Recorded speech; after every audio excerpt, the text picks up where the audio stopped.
Past सबका होता है, किसी की अच्छी, किसी की बुरी। किसी की पास्ट ऐसी होती है जब भी वो उसे सोचे तो होठों के कोने पर एक सुकून की मुस्कुराहट आ जाती है।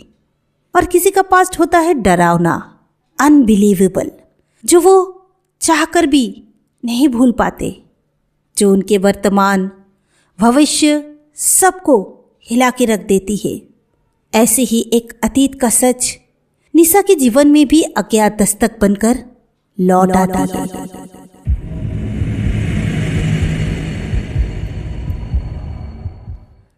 रात के 10:30 बजे थे। मुंबई महाबलेश्वर हाईवे पे एक सफ़ेद एसयूवी तेज गति में चल रही थी। आसमान में घना बादल था और हल्की हल्की बारिश हो रही थी।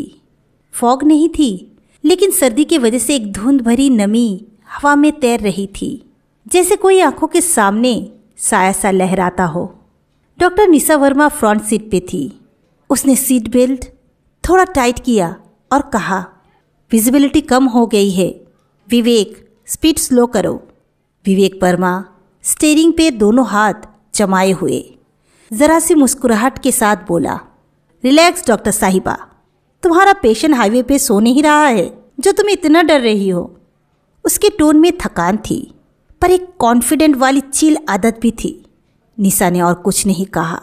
पीछे निशा की 14 साल की बेटी नीवा अपने फ़ोन पे ईयरफोन्स लगाए गाना सुन रही थी और उनका बेटा शवक, जो सिर्फ 6 साल का था, खिड़की से बाहर देख रहा था।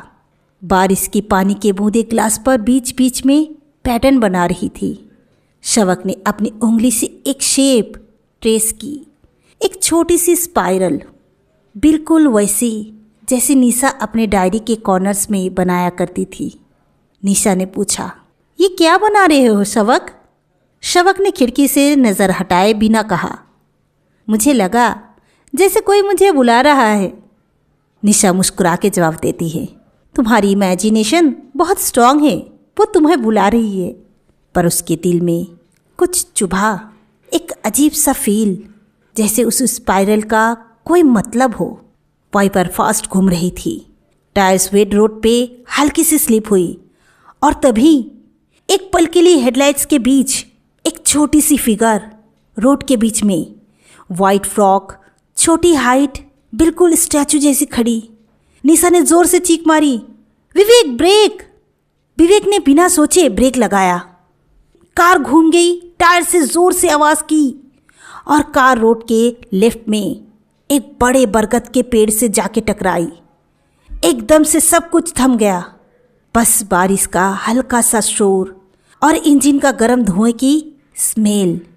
नीवा चीखी, ओ माय गॉड! शवक रो पड़ा। निशा ने तुरंत उसका हाथ पकड़ा, श्श, सब कुछ ठीक है, कोई चोट तो नहीं लगी? सब सेफ थे। पर जब उन्होंने विंडशील्ड से बाहर देखा, कोई लड़की नहीं थी, सिर्फ खाली रोड, मिस्ट और अंधेरा। विवेक ने डीप ब्रेथ ली और एसयूवी से निकलकर उसे चेक करने लगा। निशा भी बाहर निकल कर आई और उसके कंधे पर हाथ रखकर एक वार्म फील कराते हुए धीमे आवाज़ से पूछी, क्या हुआ विवेक? विवेक ने हताशा के साथ कहा, इंजन में कहीं फॉल्ट हो गए हैं, जैसे इंजन ब्लॉक फट गया है, रेडिएटर, एयर फिल्टर और कई कूलिंग पार्ट्स डैमेज हो गए हैं और फ्यूल सिस्टम पूरी तरह बेकार हो गया है। टक्कर से कार का पूरा इंजन बर्बाद हो गया है। निशा धीमी आवाज़ में विवेक से पूछा, अब क्या करें? विवेक ने निशा के हाथ को थाम के कहा, निशा, हमें निसी गांव जाना पड़ेगा। निशा घबराते हुए विवेक के हाथ को ज़ोर से दबाते हुए कहा, नहीं नहीं विवेक, वहाँ नहीं। विवेक निशा को कार से दूर ले जाते हुए समझाता है, सबक और निभा के बारे में सोचो, यहाँ रुकना खतरे से खाली नहीं। हाईवे में कैसे कैसे केस होते हैं तुम्हें पता है ना। यहाँ से कच्चा सड़क पकड़ेंगे तो 5 मिनट में गांव का रास्ता मिल जाएगा। मैं किसी तरह रामपाल को कांटेक्ट करने का कोशिश करता हूँ, वो जल्दी से बैलगाड़ी लेके गांव के मोड़ पर आ जाएगा। निशा घबराते हुए सड़क के एक कोने में खड़ी हो गई। विवेक निशा को झिंझोड़ते हुए कहता है, निशा, अपने आप पर काबू रखो। Be a brave. तुम कोई लड़की नहीं रही, तुम एक माँ हो। तुम्हारा इस बिहेवियर से सबक के ऊपर क्या असर पड़ेगा? इतने में घबराया हुआ सबक नीवा का हाथ छुड़ा के निशा से लिपट जाता है और रोने लगता है। कार के एक्सीडेंट से वो पहले से ही घबराया हुआ था और निशा का इतना देर तक उससे दूर रहना और भी बेचैन कर दिया। निशा सबक को दिलासा देते हुए कच्चे रास्ते से गांव की तरफ बढ़ने लगती है। पीछे से नीवा टॉर्च लेके सबक को बहलाने के लिए हैरी पॉटर की कहानी सुनाते हुए आगे बढ़ती है। विवेक किसी तरह फ़ोन पे रामपाल से कांटेक्ट बनाने का कोशिश कर रहा था। बारिश रुक गई थी पर कोल्ड विंड उनके कपड़ों को चिपक रही थी। कुछ दूर तक चलने के बाद उन्हें गांव का पुराना बोर्ड दिखा। निशी गांव 1 किलोमीटर। रास्ता कच्चा था, मिट्टी में उनके पैरों के निशान बचे जा रहे थे। कुछ ही देर में एक लालटेन लेके रामपाल खड़ा दिखा। चेहरे पे बरसात की लकीरें और आंखों में थोड़ी बेचैनी। रामपाल शांत मुस्कुराहट के साथ निशा को देखकर कहा, निशा बेटी, इस बूढ़े आंखों ने तो उम्मीद ही छोड़ दी थी तुम्हें फिर से देखने की। निशा झुककर रामपाल को प्रणाम करती है, एक ठंडी सांस छोड़ते हुए, जैसे कोई बड़ा बोझ दिल से निकल गया। रामपाल शवक को गोद में उठा के बैलगाड़ी में बैठा के बोलता है, दादू भाई मेरे पास बैठो। शवक को देख के बूढ़े रामपाल के मन में जैसे जान भर दी। जिस रामपाल ने बचपन से लेके शादी तक निशा की देखभाल की, आज वो रामपाल शवक को देख के ऐसा महसूस कर रहा था जिसे निशा फिर से शवक के रूप में मिल गया। विवेक रामपाल से कहा, काकू, एक्सीडेंट से गाड़ी का बहुत नुकसान हो गया है, क्या यहाँ पर कोई गाड़ी रिपेयर करने का दुकान है? रामपाल हंसते हुए कहता है, जामाई मौसा, ये गांव अभी तक उतनी ही पुरानी है जितना आप इसे छोड़ के गए थे। अब घबराए नहीं, मैं महज को सुबह को भेज दूंगा, वो किसी तरह गाड़ी को खींचकर रिपेयर में भेज देगा। मेरा बेटा महज जुगाड़ू मास्टर है और इसकी बीबी गंगा बहुत ही सुशील और घरेलू औरत है। बांग्लो की पूरी साफ सफाई वो अकेली करती है। बहुत खुशहाल है मेरा परिवार, बस एक बच्चे की कमी है। गंगा कभी माँ नहीं बन पाएगी, उस पर कुंडली बाधा है। निशा रामपाल पर इरिटेट होकर कहती है, क्या काकू, अभी तक आप इन सब में यकीन करते हैं?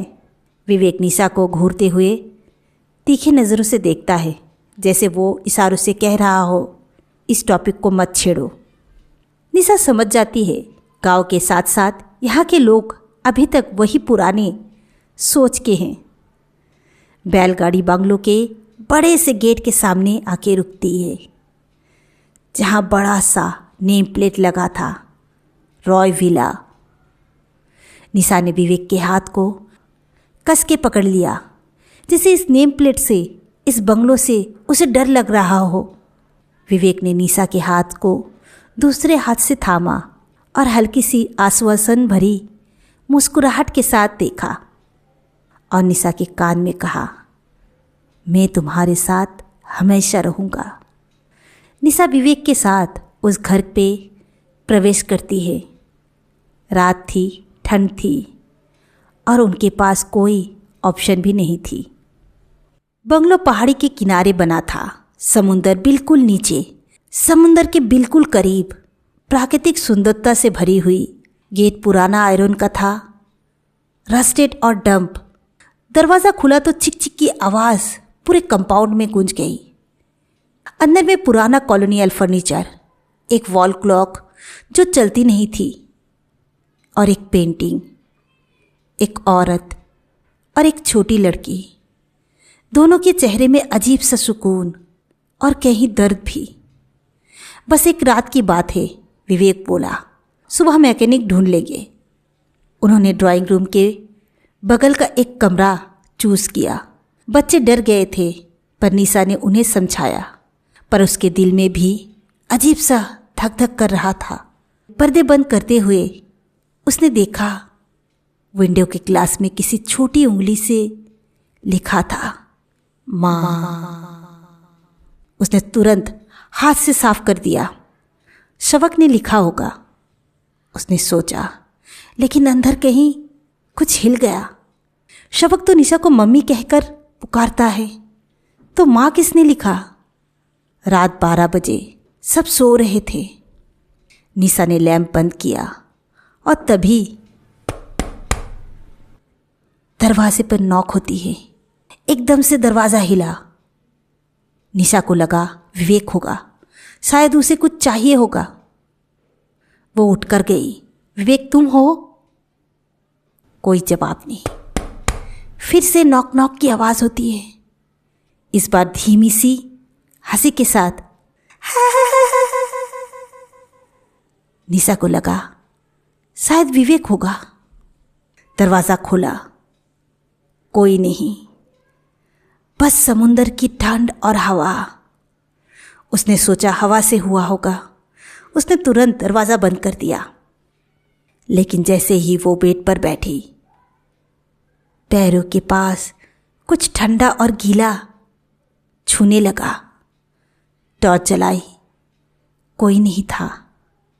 बस फ्लोर पे छोटी छोटी गीली पैरों की छाप, और उनके बीच में लिखा था वादा याद है।